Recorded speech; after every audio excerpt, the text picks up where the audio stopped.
Essayons de récapituler et de voir l'essentiel. Donc, le chloroplaste est un organite à double protection. À l'intérieur, il y a 3 composants essentiels. Il y a l'astroma, il y a le thylakoïde et il y a l'empilement qui sont les granons. Voyons maintenant les événements qui se déroulent à l'intérieur. Donc, ce que vous voyez là comme réaction, c'est un schéma synthétique récapitulatif de ce qu'on appelle la photosynthèse. Alors, juste pour gagner un peu de temps, on a passé sur l'expérience qui permet de mettre en évidence les étapes de la photosynthèse, mais on peut avancer que la photosynthèse peut être subdivisée en 2 étapes. La photosynthèse et la composition de 2 étapes. Il y a une phase qu'on appelle d'une manière très simple la phase claire. C'est la phase qui nécessite la présence de la lumière. D'une manière plus convenable, on parle de la phase photochimique. Photo, ça nécessite la présence de la lumière. Et elle se déroule, regardez, elle se déroule au niveau de la thylakoïde ou bien au niveau des granons. Et vous avez une deuxième phase qui est plus ou moins indépendante directement de la lumière, mais qui a besoin d'utiliser les produits de la phase photochimique. On appelle cette phase la phase thermochimique ou bien la phase biochimique. Donc, récapitulons, c'est une idée très essentielle, c'est une information très importante. La photosynthèse, c'est 2 étapes. Une phase claire et une phase obscure ensemble. On a aussi le droit de dire une phase photochimique et une phase biochimique ou bien thermochimique. Méfiez-vous que les 2 étapes se déroulent pendant la journée. Pour cette classification claire, obscure, en fait, cette classification dépend de l'utilisation directe de la lumière. La phase claire, elle utilise directement de la lumière, donc son déroulement a besoin de lumière, il est dépendant de la lumière, alors que la phase obscure, elle se déroule elle aussi pendant la journée, mais elle n'est pas dépendante directement de la lumière. Au contraire, elle est dépendante des produits de la phase claire. Voilà.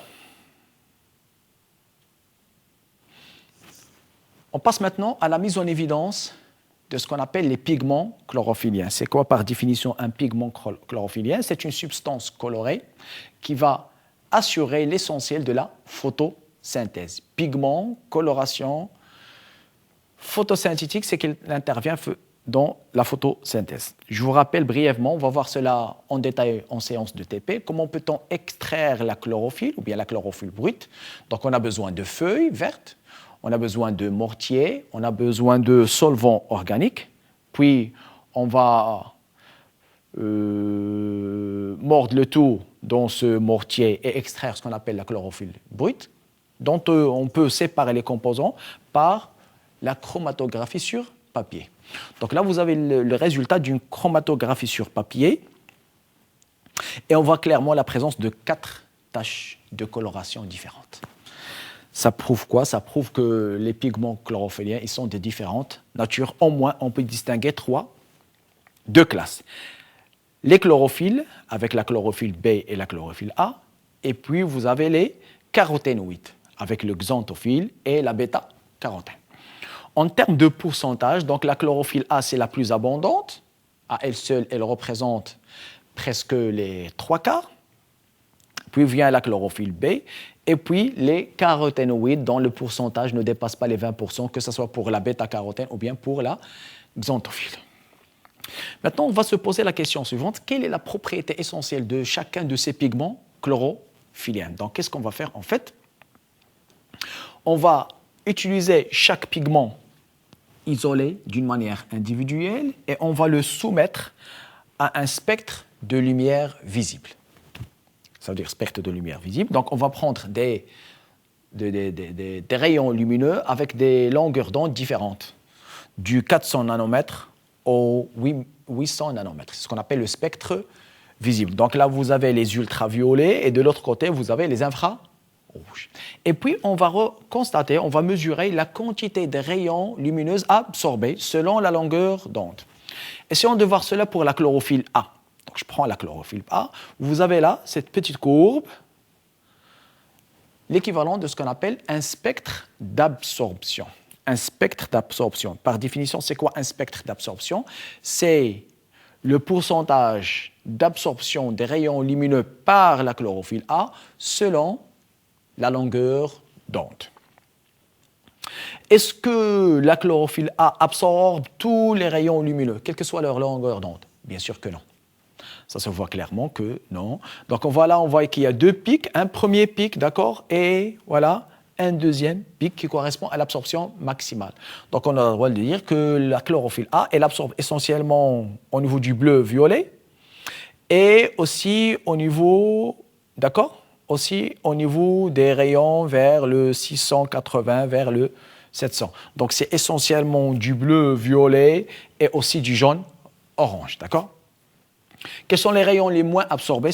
L'absorption, elle est vraiment minimale, presque nulle, dans les rayons de longueur d'onde qui correspondent avec les rayons verts. Donc là, on peut expliquer une observation pratique. Pourquoi les végétaux, pourquoi les feuilles, ils ont une couleur verdâtre? Est-ce que cela veut dire qu'ils absorbent les longueurs d'onde vertes ou bien au contraire, ils les réfléchissent? Quel est votre avis là? Absorbe ou réfléchit? Allons-y, à vous de répondre à cette question. Parfait. Donc, d'après le spectre d'absorption, on voit clairement que les rayons de longueur d'onde vers le 600 sont les moins absorbés et ça correspond aux rayons de couleur verte. Non absorbés, ça veut dire qu'ils sont réfléchis, alors que le bleu violacé et le jaune orange, ils sont vraiment absorbés. Ça veut dire que normalement, ce qu'on observe au niveau d'une plante, c'est les rayons qui ne sont pas absorbés, c'est les rayons qui sont réfléchis. Voilà, ça reste une information très importante. Autre chose à tirer de ce document, c'est que pour chaque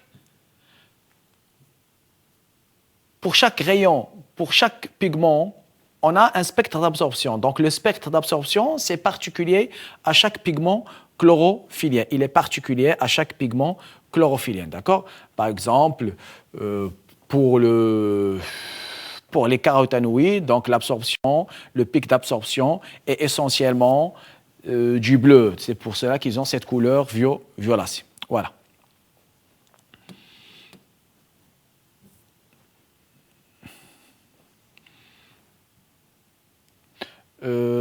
Passons maintenant aux propriétés des pigments chlorophyllien et on va commencer par leur structure chimique. Donc la détermination de leur structure chimique a fait le travail collaboratif d'une équipe de recherche qui a pu avoir le prix Nobel à travers ces recherches-là. Et ils ont pu démontrer que la chlorophylle, en fait, c'était une molécule amphiphile. D'accord? Là aussi, on va faire un petit test.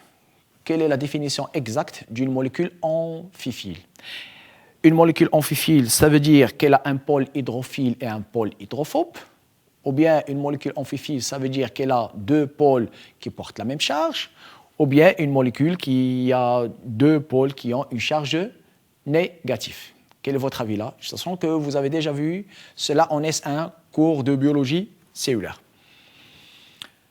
Voilà, donc je donne la définition. Une molécule amphiphile, c'est une molécule à double comportement. Il a un pôle hydrophile et un pôle hydrophobe. Donc en détail, une chlorophylle, c'est deux choses. C'est une tête hydrophile, ce que vous voyez là. C'est la partie hydrophile. Et une queue hydrophobe. D'accord? Donc il y a deux composants. Il y a la tête et il y a la queue. La tête, en fait, elle a un comportement porphyrique. Ça veut dire que c'est un noyau tétrapyrrole. C'est un noyau tétrapyrrole. Pourquoi tétrapyrrole? Vous avez là 4 noyaux pyrrole. Un noyau pyrrole, d'accord? Et puis un deuxième, puis un troisième, puis un quatrième. Les 4 noyaux, ils sont reliés par l'atome magnésium. Est-ce que ça vous rappelle une structure que vous avez déjà vue en physiologie animale? Une structure, je vais dire, responsable du transport d'oxygène. Est-ce que c'est l'hémoglobine, ou bien la myoglobine, ou bien les sels biliaires? Quelle est la bonne réponse? Voilà. Donc, on avance. Ça nous rappelle la structure de l'hémoglobine, sauf que pour l'hémoglobine, au lieu d'avoir le magnésium, on a l'atome fer. La queue. Vous voyez là que c'est une longue chaîne aliphatique neutre, il ne porte pas de charge parce qu'il n'y a pas une fonction carboxyle. C'est pour cela qu'elle a ce comportement-là, d'accord? Elle a un comportement, je vais dire, apolaire, et là, c'est un comportement polaire. Là, c'est la partie hydrophile, là, c'est la partie hydrophobe. La différence entre la chlorophylle A et B, c'est très simple, c'est au niveau de ce radical-là. Pour la chlorophylle A, c'est le CH3, d'accord? C'est du méthane. Pour la chlorophylle B, c'est plutôt une fonction aldéhyde qui est le COOH. D'accord. Retenez en tête que c'est quoi la chlorophylle? C'est une composition, c'est une molécule porphyrique, pôle hydrophobe, pôle hydrophile. C'est une partie qui peut interagir avec la lumière. C'est essentiellement le noyau tétrapyrrole et une partie neutre, d'accord, qui est la queue hydrophobe.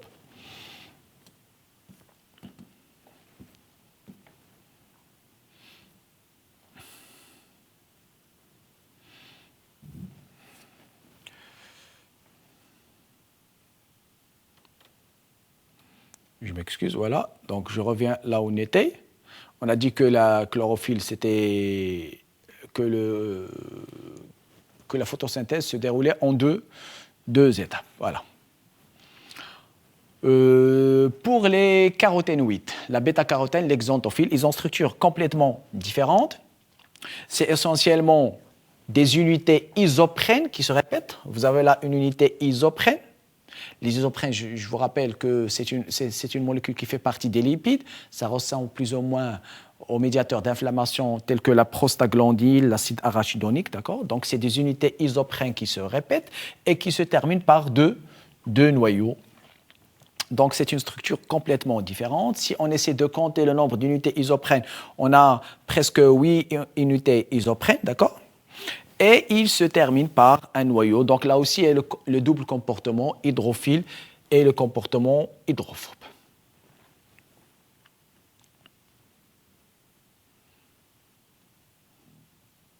Voilà. Donc on s'arrête là pour cette séance. Pour la séance prochaine, on va détailler le spectre d'action et on va détailler aussi l'effet des rayons lumineux sur la molécule de chlorophylle. Je vous remercie et à la séance prochaine. Merci.